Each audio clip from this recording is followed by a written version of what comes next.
Es 4.0, the radio show. Let's go!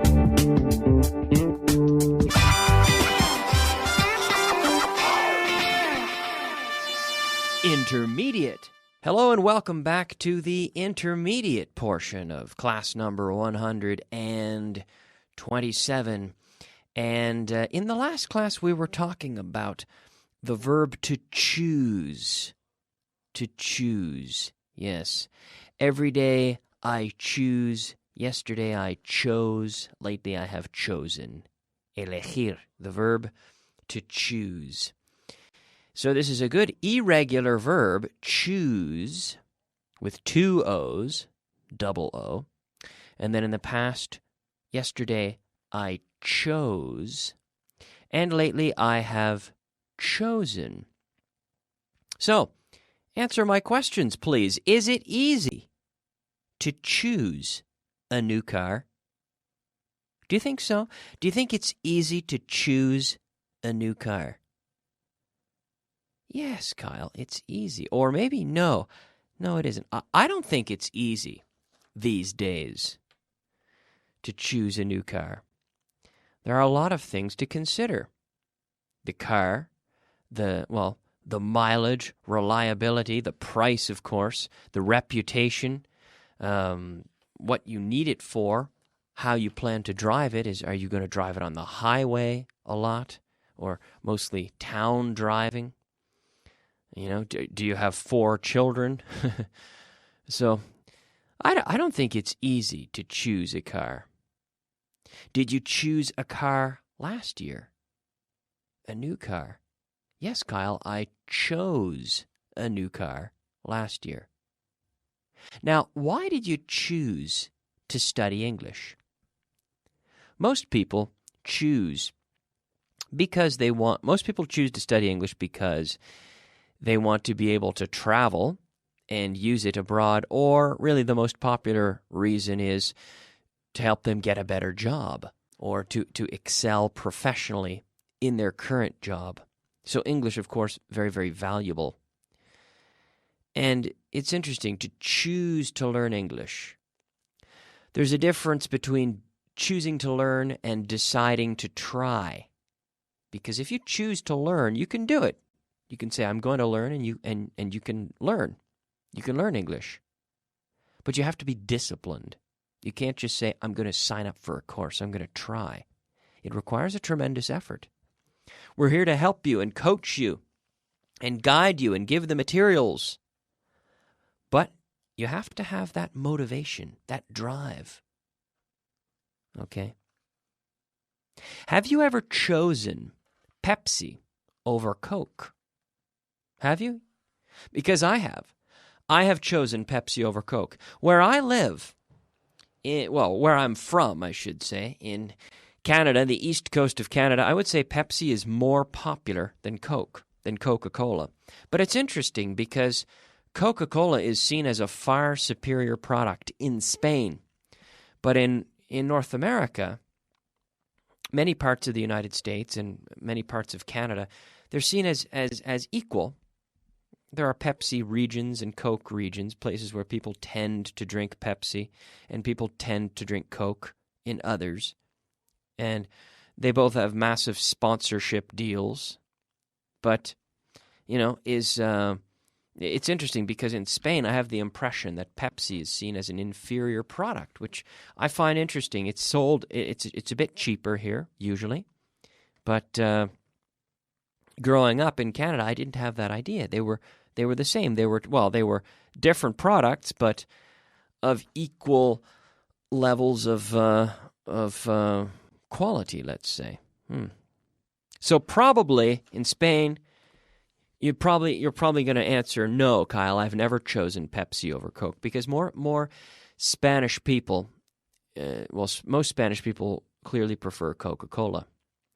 In the 1990s, I believe that the late 80s and early 90s, Pepsi had a promotion called the Pepsi Challenge, where they drove around North America. I don't know if they did it in Europe, but certainly in North America, a promotion where they went to big events, parties, community, like the expo and big fairs where there would be thousands of people, and they set up,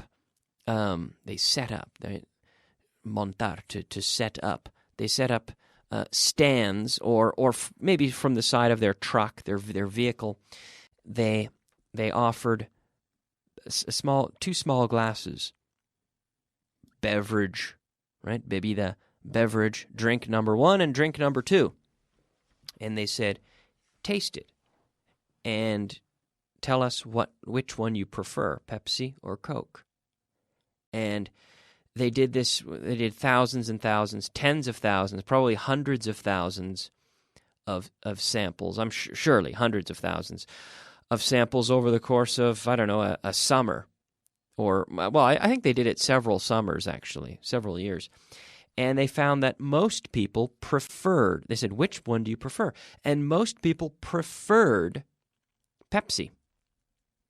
But it's interesting, through marketing, we have this idea, at least in Europe, there's this idea that Coca-Cola is a superior product, and people will just say, oh, I love Coke. I don't like Pepsi. But then if you try the two with your eyes closed, or by putting them in similar glasses and drinking them, you might be surprised. Now, I'm not supporting one or the other, but I'm just saying I'm not endorsing one beverage, because I drink plenty of Coke here in Madrid. I also drink Pepsi.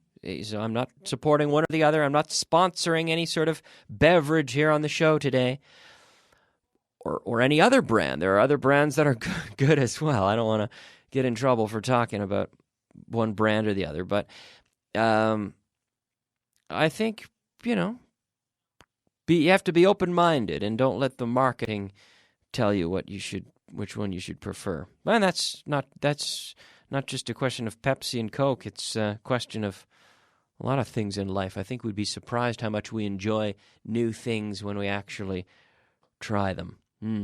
Now, have you ever chosen to work all weekend? No, Kyle, I've never chosen to work all weekend. Now, if you could choose to live in any city in the world, where would you choose to live? Would you choose to live in Madrid? Would you choose to live in Barcelona? Would you choose to live in Malaga or Alicante? Or would you choose to live in Vancouver or New York or Shanghai or London or Dublin? Where would you choose? I'm not sure where I would choose to live. I really enjoy Madrid, and I don't have a problem with moving. I could go and live in Hong Kong. I'm sure I could find work there, or London or New York, but I like living in Spain. If you could live in any country in the world, where would you live? Which country would you choose? Would you choose to live in Spain? I might choose to live in Spain. Well, I have chosen to live in Spain because I'm here. Yeah, I mean, I was born in Canada, but then I chose to move to Spain. So obviously it's I'm happy enough here. So the verb to choose. Every day I choose. Yesterday I chose. Lately I have chosen. All right. Now, as we move on, well, the last part of class number 126, we saw may and might. Well, we saw might. We saw the word might. Puede que. A lo mejor. Puede que llueva mañana. It might rain tomorrow. A lo mejor voy un poco más tarde. I might go a bit later. Puede que sepas la respuesta. You might know the answer. Puede que sea de John. It might be John's. A lo mejor compro un coche nuevo. I might buy a new car. Now, it's interesting to talk about the difference between may and might because they're very, very similar. But we have tal vez vaya allí. Maybe I'll go there. But we can also say, I may go there. A lo mejor está enfadado. Maybe he's angry. But we could also say, he may be angry. Quizás las cosas salgan bien después de todo. Maybe things will turn out okay after all. Now, using may, we could say things may turn out after all. So then we have the word may in this case. But we could also use the word might. And a grammar purist, which I'm not, but a grammar purist would really insist that might is the past form of may, which is true. But in English, in modern English, we don't really distinguish it this way all the time. What we really do and how we really differentiate is by saying that may tends to have a greater possibility of occurrence.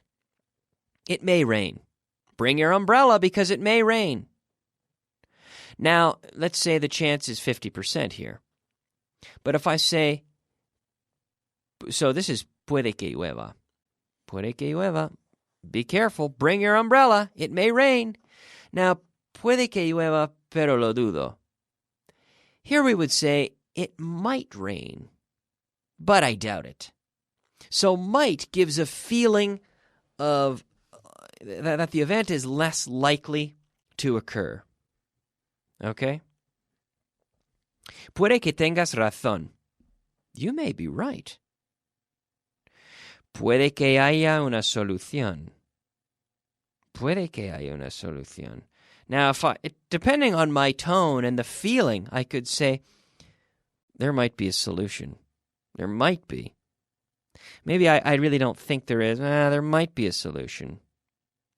But if I'm very optimistic, puede que haya una solución. There may be a solution. Okay? Okay, so very similar may and might, but giving an idea of a different shade and a different interpretation of probability. So that's an interesting take on that topic of might that we saw there in class number 126. A little different twist other than what you see there just in the student manual and on the television today. But that'll be reviewed again today on the TV. But let's move on now to take a look at our, first things first here. Let's take a look at our word of the day. Word of the day. All right, it is time for our word of the day. The word of the day today is apuñalar. Well, now, with a knife, we say to stab. I've never been stabbed. I'm glad I've never been stabbed. To stab, apuñalar. To stab. Every day I stab. Yesterday I stabbed. Lately I have stabbed. Now, it doesn't mean just to stab a person. You could stab your knife into a steak. You could stab your pen into a balloon to pop it. To pop it. A balloon, right? Un globo. To pop a balloon with your pen, you could stab your knife or a pin. So the verb to stab, apuñalar, to stab, S-T-A-B.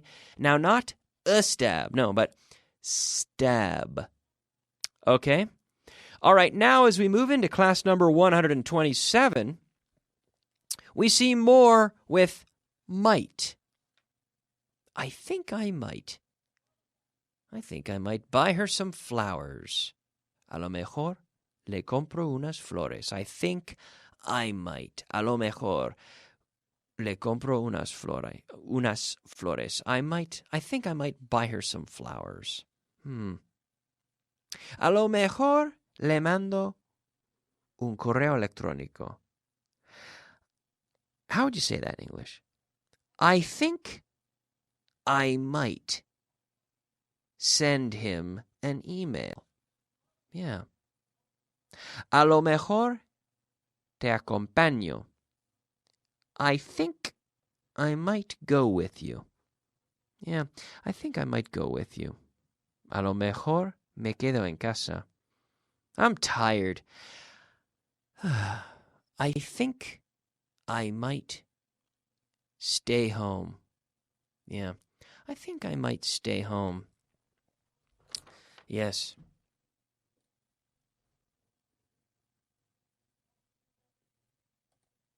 Now, I think I might run out of time unless I move on. I think I might. A lo mejor. Maybe I will. Or I think I might. I think I might. I think I might run out of time. So I think I might move on to the vocabulary. Are you okay with that? Because I think I might move on. I think you might be ready. I think we're ready to move on. Do you agree? I think we might be ready to try something different. Do you agree with me? All right, okay. Let's take a look at our vocabulary of the day. Vocabulary of the day. All right, it is time for the vocabulary of the day. That's right, our 5 words of vocabulary. The first word today is ira, rabia, enfado. This is, in English, anger. And if we're displaying anger, then we are angry. The adjective, angry. Not hungry, but angry with an A. Cuando tienes hambre, you are hungry. Yeah, but this is anger and the adjective angry. Now, do you get angry when you get hungry? Sometimes I get angry when I get hungry. Do you? Okay. The second word here is que yo sepa, which is as far as I know. As far as I know. En cualquier caso, at any rate. At any rate. En cualquier caso. The fourth word, amargo. Bitter. Yeah. It tastes very bitter. Something that tastes bitter. Or someone can also be a bit bitter. Oh, he's a little bit bitter today. Don't you think so? Describing his personality. How's John today? He seems a bit bitter. Okay. Brevemente. Brevemente is briefly. Now, we have 10 seconds left, so I could start the translation list briefly, but I don't think it's worth it. So, going back to our structure, I think I might. I think I might end the class now and spend a good, solid, appropriate amount of time reviewing translation list number 42 tomorrow. Okay, do you agree with me? Oh, good, thank you. Okay, so tomorrow we will see translation list number 42. We will review today's content and so much more. I do hope you'll join me, but please stick around. Stay with me, because I'll be back in 3 minutes with the advanced portion of the class. See you then. Bye-bye.